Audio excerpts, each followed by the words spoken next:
Berkati saudara sekalian untuk menerima berkat-berkat firman-Nya hari ini.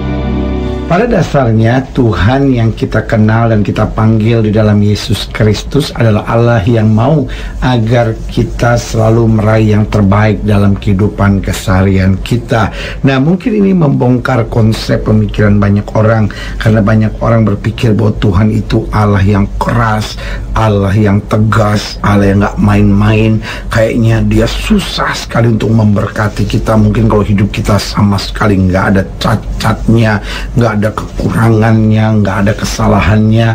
Dan kalau kita sungguh-sungguh beribadah kepada Tuhan, doa, puasa, lalu melakukan segala kewajiban kita tanpa celah, baru kemudian dia mungkin akan memberkati kita dan menyediakan yang terbaik. Itu keliru. Kenapa? Karena pada dasarnya dia Allah yang panjang sabar dan berlimpah kasih setianya. Meskipun kita banyak kekurangan, kelemahan, kegagalan, tetapi tetap apapun yang terjadi dalam hidup kita, Allah selalu ingin agar kita dapat meraih yang terbaik dalam kehidupan keseharian kita. Karena dia punya tujuan yang pertama, agar kita makin hari makin dewasa dan sempurna. Saudaraku yang kekasih dalam Tuhan, Tuhan kita bukan Allah yang senang memukul, menghajar anak-anaknya. Kadang-kadang kita suka dengar dalam kesaksian-kesaksian, saya ini dulu melayani Tuhan, lalu kemudian saya ini mundur dari Tuhan, lalu Tuhan mulai hajar saya, Tuhan mulai pukul saya. Kok kelihatannya Allah tuh sadis bener ya, senangnya mukul, menghajar. Saudaraku yang kasih dalam Tuhan, dia adalah Allah yang selalu menyediakan yang terbaik buat kita. Tujuannya sederhana, dia mau kita makin dewasa, dia mau kita makin sempurna. Dia bukan Tuhan yang mendidik kita manja, tetapi dia juga tidak mau kita hidup sengsara. Karena tujuan utamanya dia makin memberkati kita, dia menyediakan yang terbaik supaya makin hari kita makin dewasa, makin hari makin sempurna, sehingga segala tugas tanggung jawab yang dipercayakan kepada kita dapat kita laksanakan dengan sukacita. Haleluya. Yang kedua, tujuan Tuhan untuk selalu memberikan yang terbaik buat kita, agar kita dapat menjadi saksi Kristus, agar kita dapat menjadi berkat buat banyak orang, bahkan kita dapat menjadi teladan buat banyak orang. Karena orang dapat melihat betul selama hidupnya dekat dengan Tuhan, begitu banyak anugerah, begitu banyak berkat, begitu banyak kasih karunia yang Tuhan kerjakan. Karena pada dasarnya hidup ini bukan sekedar bagaimana kita diberkati, karena banyak orang tetap berpikir bagaimana kita diberkati, tetapi hidup ini lebih daripada sekedar bagaimana kita diberkati, tetapi bagaimana kita dapat menjadi berkat, bagaimana kita dapat menjadi saksi Tuhan. Alkitab dengan tegas berkata, supaya orang melihat perbuatanmu yang baik dan memuliakan Bapa di sorga. Bahkan hidup kita dapat menjadi teladan buat banyak orang, sehingga kita dapat menjadi agen-agennya sorga, sehingga lewat kehidupan kita orang dapat mempelajari keseharian kehidupan yang memancarkan kasih, damai, serta berkat sorga. Haleluya. Dan yang ketiga, tujuan Tuhan untuk selalu menyediakan yang terbaik buat kita, agar kita dapat memiliki kehidupan yang penuh dengan sukacita. Dia nggak mau hidup kita tertekan terus, dia nggak mau hidup kita kecewa terus, dia nggak mau hidup kita stres terus. Karena we are living a dangerous life. Hidup yang kita jalani ini, kalau kita mau jujur, adalah hidup yang sangat-sangat berbahaya, bahkan cenderung sangat-sangat penuh dengan tekanan. Tetapi saudaraku yang kasih dalam Tuhan, dengan mengetahui bahwa Tuhan selalu menyediakan yang terbaik, maka bagaimanapun tantangan kita, bagaimanapun pergumulan kita, bahkan bagaimanapun bahayanya langkah-langkah yang harus kita lalui, tetapi tetap sukacita sorga memenuhi langkah-langkah kita. Haleluya. Berarti jelas kalau Tuhan senantiasa menyediakan yang terbaik, dan dia rindu agar kita senantiasa meraih yang terbaik dalam hidup kita. Tujuannya jelas, agar yang pertama kita makin dewasa dan sempurna, yang kedua agar kita dapat senantiasa menjadi saksinya, menjadi berkat buat banyak orang, bahkan menjadi teladan buat banyak orang, dan yang ketiga agar kita dapat memiliki kehidupan yang penuh sukacita, dan yang keempat tujuan Tuhan, agar kita dapat senantiasa meraih yang terbaik, agar kita dapat selalu berjalan dalam kehendak Tuhan yang sempurna. Alkitab ingatkan kita berkali-kali supaya kita tidak miring ke kiri maupun miring ke kanan, karena selama kita berjalan lurus dekat dengan Tuhan, maka kita tidak akan turun, kita diangkat naik, kita tidak menjadi ekor, kita dipimpinnya menjadi kepala. Bahkan bersatu jalan musuh menyerang kita, bertujuh jalan mereka lari membelakangi kita. Artinya selama kita berjalan kehendak dan rancangan Allah yang sempurna, selalu kita melihat kuasa Tuhan dan pembelaan Tuhan juga yang sempurna atas kita. Haleluya. Selamat datang dalam program kita hari ini, harinya Tuhan, sebuah program rohani yang kembali mengingatkan kepada kita betapa pentingnya kita menjadikan firman Tuhan sebagai dasar keseharian hidup kita. Karena selama kita jadikan firman Tuhan sebagai dasar keseharian hidup kita, langkah-langkah ke depan kita penuh dengan kepastian kemenangan, berkat mujizat dan perkara-perkara besar. Haleluya. Dan dalam program ini kita sedang membahas tentang peringatan, ketetapan, dan peraturan. Lihat saudara yang kasih dalam Tuhan, 3 hal ini yang Tuhan selalu ajar kita untuk hati-hati, yaitu peringatan-peringatan Tuhan, ketetapan-ketetapan Tuhan, serta segala peraturan-peraturan Tuhan. Haleluya. Nah, ini yang kita mau bahas hari ini, yaitu tentang peringatan, ketetapan, dan peraturan. Kita mau sama-sama belajar dari Ulangan pasal 4. Ulangan pasal 4 ayatnya yang ke-44. Ulangan 4 ayat 44 sampai 49. Ulangan pasal 4 ayatnya yang ke-44 sampai 49 di bawah judul perikop pendahuluan pengajaran Musa.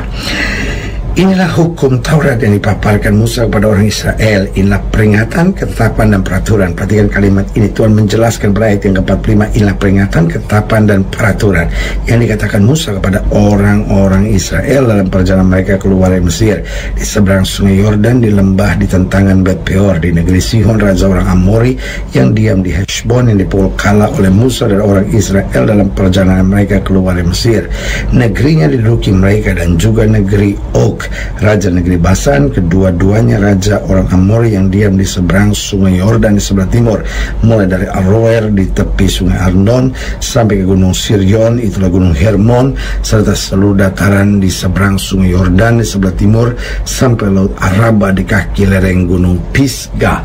Nah, saudaraku yang kasih dalam Tuhan, jadi Tuhan ingatkan bahwa inti berkat bagi umat pilihan adalah mengikuti segala peringatan, ketetapan, dan peraturan Tuhan.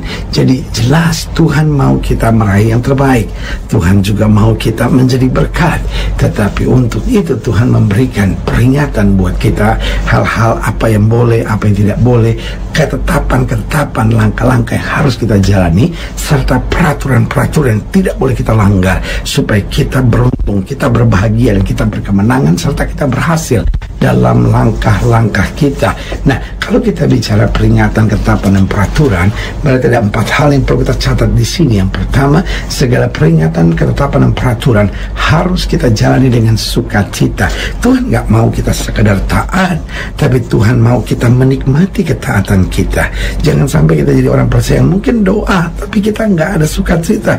Kita seperti terpaksa, ya Tuhan sekarang saya doa, ya saya tahu supaya saya nggak dikutuk sama Tuhan. Jadi artinya dia mungkin melakukan peringatan, ketetapan, dan peraturan Tuhan, tetapi bukan dengan sukacita. Ya udah, saya melayani Tuhan lah. Katanya kalau melayani nanti diberkati, kalau nggak melayani nanti dipukul, dihajar sama Tuhan. Lihat saudara gue yang kasih dalam Tuhan, Tuhan nggak mau sikap seperti itu. Tuhan mau apapun yang kita jalanin, ngampunin musuh, bahkan mendoakan orang yang menganiaya kita, tetap dengan sukacita. Karena apapun yang kita tabur dengan sukacita, kita akan tuai dalam kemuliaan. Jadi kalau kita bicara peringatan, ketetapan, dan peraturan, harus kita jalan dengan sukacita. Dan yang kedua, peringatan, ketetapan, dan peraturan harus kita pahami dengan sungguh-sungguh. Bukan sekedar, oh ya nanti saya cobalah, kalau ada yang saya tahu, ada yang saya mengerti, kalau saya nggak mengerti mau diapain. Saudara gue yang kasih dalam Tuhan, ini bukan soal ngerti atau tidak ngerti, ini soal sungguh-sungguh atau tidak sungguh-sungguh. Tuhan nggak mau kita setengah-setengah.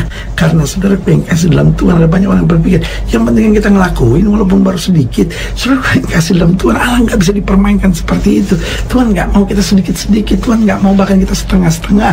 Yang Tuhan mau, apapun yang kita lakukan, lakukan di antara peringatan, ketetapan, dan peraturannya, lakukan dengan sungguh-sungguh, pahami dengan sungguh-sungguh, dan kerjakan di dalam kebenaran Tuhan yang sungguh-sungguh itu. Haleluya. Jadi ingat, kalau kita bicara peringatan, ketetapan, dan peraturan, harus kita jalan dengan sukacita. Yang kedua, harus kita pahami dengan sungguh-sungguh, otomatis akibatnya kita juga jalani dengan sungguh-sungguh. Dan yang ketiga, kalau kita bicara peringatan, ketetapan, dan peraturan, harus selalu kita nikmati sampai kita mencapai rancangan Allah yang makin indah. Artinya gini, jangan menyerah di tengah jalan. Kadang kala kita, aduh, saya mau melakukan firman Tuhan tapi kok kayaknya berat banget ya, aduh, peringatan Tuhan kok kayaknya, aduh, saya nggak mampu nih, aduh, ketetapan Tuhan terlalu tinggi, aduh, aturan-aturannya mungkin bukan buat saya kali, gitu ya kan.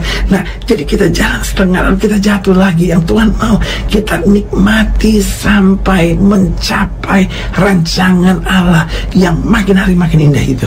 Karena selama kita ikuti peringatan, ketetapan, dan peraturan Tuhan, maka kita akan melihat hidup yang makin hari makin indah, makin hari makin sukacita, makin hari makin penuh kelimpahan Tuhan. Dan yang keempat, kalau kita bicara peringatan, ketetapan, dan peraturan, harus kita hargai sebagai bagian dari cinta Kristus yang sejati buat kita. Jadi peringatan, ketetapan, dan peraturan jangan kita lihat sebagai, aduh, ini kok berat banget hidup Kristen, tapi justru sebagai ucapan syukur kita. Waduh, betapa Yesus mencintai kita. Dia berikan semua peringatan, ketetapan, dan peraturan ini agar saya hidup di dalam segala anugerah yang sempurna. Haleluya. Saudara gue yang kasih dalam Tuhan, jika saudara ingin dilayani lebih jauh, hubungi kami melalui telepon, hubungi kami melalui surat, kunjungi website kami, karena kami ada untuk membawa Bapak Ibu saudara senantiasa lebih dekat pada Tuhan dan mengalami kasih kuasa mujizat yang luar biasa. Haleluya. Secara khusus melalui program ini juga saya mau berdoa buat siapa yang sakit, siapa yang berbeban berat, karena saya percaya bahwa bagi Allah tidak ada perkara yang mustahil. Nah, saudara yang didoakan secara khusus, boleh taruh tangan kanan saudara di dada dan kita akan berdoa. Mari kita berdoa. Bapa, dalam nama Yesus, sama doa buat yang sakit, sama doa buat yang berbeban berat, sama doa untuk setiap mereka sedang menghadapi masa-masa yang sukar, karena Bapak percaya bahwa bagi Allah tidak ada perkara yang mustahil. Bapak mau berdoa di dalam nama Yesus. Tuhan jamah yang sakit, Tuhan sembuhkan, yang lemah Tuhan kuatkan, yang susah Tuhan liburkan, yang jatuh Tuhan angkat. Hari-hari yang penuh kemenangan mulai berlaku. Secara khusus sama doa buat mereka yang taruh tangan kanannya di dada, karena rindu itu selalu taat, setia, dan menghargai segala peringatan, ketetapan, dan peraturan Tuhan. Hamba berdoa di dalam nama Yesus. Tuhan jamah anugerah, kasih karunia, kuasa Tuhan, berkat Tuhan yang sempurna boleh terus terjadi. Bahkan mereka Bapak yang letakkan tangan kanan di dada karena rindu sungguh-sungguh untuk berjalan dalam ketaatan mutlak pada firman Tuhan, hamba berdoa dalam nama Yesus. Tuhan kuatkan sehingga kami setia sampai akhir. Di dalam nama Yesus kami berdoa. Haleluya. Amin. Saudara gue yang kasih dalam Tuhan, kita sudah berdoa. Ingat, Allah tidak pernah lalai menepati janjinya. Inilah saatnya buat kita untuk bangkit, bersemangat, dan sukacita dalam menghadapi segala perkara. Karena kita tahu Yesus hidup, Yesus berkuasa, dan selalu menyediakan terbaik buat anak-anaknya. Doa saya menyertai saudara. Sampai berjumpa pada program berikut. Dan jangan lupa, jadikan hari ini harinya Tuhan. Haleluya. Telah kita ikuti bersama program Hari Ini Harinya Tuhan bagian ke-8 bersama hambanya Pendeta Gilbert Lumwendo, STH. Untuk konsultasi dan doa, hubungi kami di 021 299 37555. Ada hamba-hamba Tuhan yang